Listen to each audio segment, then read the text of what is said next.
Imagine a world that is not like the one you know. The flag planted on the moon was red and yellow, not stars and stripes.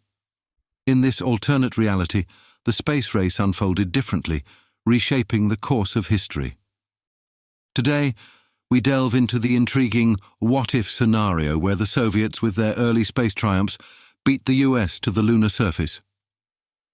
Welcome to the cosmos, where the hammer and sickle stand proudly on the moon. In history as we know it, the Soviet Union gained an early political advantage in the Cold War and space race with remarkable early achievements. It all began in 1957 with the launch of Sputnik 1, the world's first artificial satellite. This unexpected triumph by the Soviets marked the initiation of the space age and left the rest of the world in awe. Yuri Gagarin's groundbreaking journey in 1961 added another chapter to Soviet space dominance. Becoming the first human to orbit the Earth aboard Vostok 1, Gagarin's achievement underscored the Soviet Union's early lead in space exploration, setting the stage for a formidable presence beyond our planet. In response to the Soviet Union's impressive strides in space, US President John F. Kennedy took a bold step in 1961. Faced with the challenge of catching up, he declared the ambitious goal of landing an American on the moon before the close of the decade. Kennedy's declaration, made in the famous Rice University speech, ignited the flame of the Apollo program. This marked a pivotal moment in the space race, as the United States aimed to overcome the Soviet lead and achieve a feat that seemed almost beyond reach at the time. The US response to the Soviet challenge came in the form of the Apollo program. A series of missions were launched, each building upon the lessons learned from its predecessors. The Apollo program aimed not only to match Soviet achievements, but to surpass them. Meanwhile, rather than uniting under a single cause like the Americans did, the Soviets had split into several rival groups, all trying to attain the glory of the first moon landing on their own. Many historians believe this was one of the biggest reasons they fell behind. After years of meticulous planning and technological advancements, the culmination came with Apollo 11 in 1969. Neil Armstrong and Buzz Aldrin aboard the lunar module touched down on the moon, and Armstrong's iconic words, "That's one small step for man, one giant leap for mankind," echoed across the globe. The United States had achieved its lunar dream, marking a historic turning point in the space race.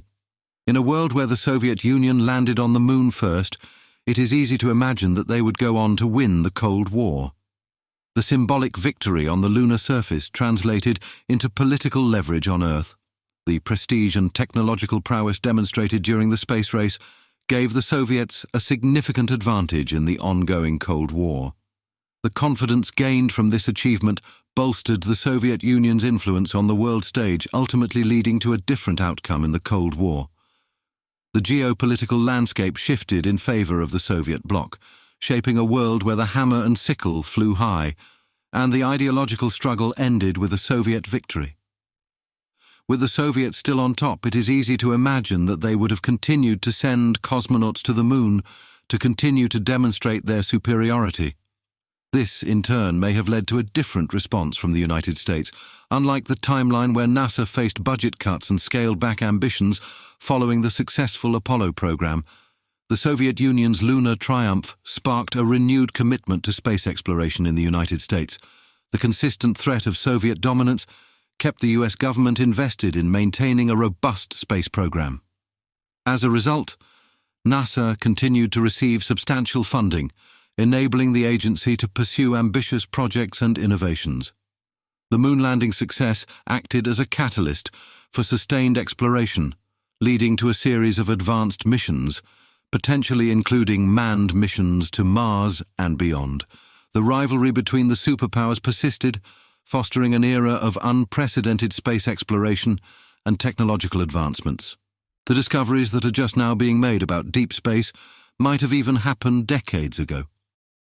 Possibly the scariest result of a different end to the space race is the idea that the Soviet Union may have never fallen apart. Driven by success in the space race and Cold War, the Soviet Union might not have experienced the internal pressures and challenges that eventually led to its dissolution in 1991. The success of the space program played a crucial role in maintaining the unity and stability of the Soviet state. The political leadership bolstered by the space race victory managed to address economic and political issues more effectively. The global prestige gained from continued space exploration efforts served as a unifying force, preventing the fragmentation of the Soviet Union. Consequently, the world would witness a 21st century where the Soviet Union remained a major player on the international stage, influencing global politics and shaping the course of history in ways unforeseen in our reality. The Berlin Wall may have never fallen, Eastern Europe would still be dominated by the Soviets, and numerous countries may still be allied with the East rather than the West. In this captivating journey through an alternate history, we explored a world where the Soviet Union, not the United States, claimed the title of the first nation to land on the moon. The familiar narrative of the space race takes a fascinating twist, reshaping the destiny of nations and altering the course of the Cold War. What would the world be like if the red and yellow flag of the Soviet Union flew on the moon?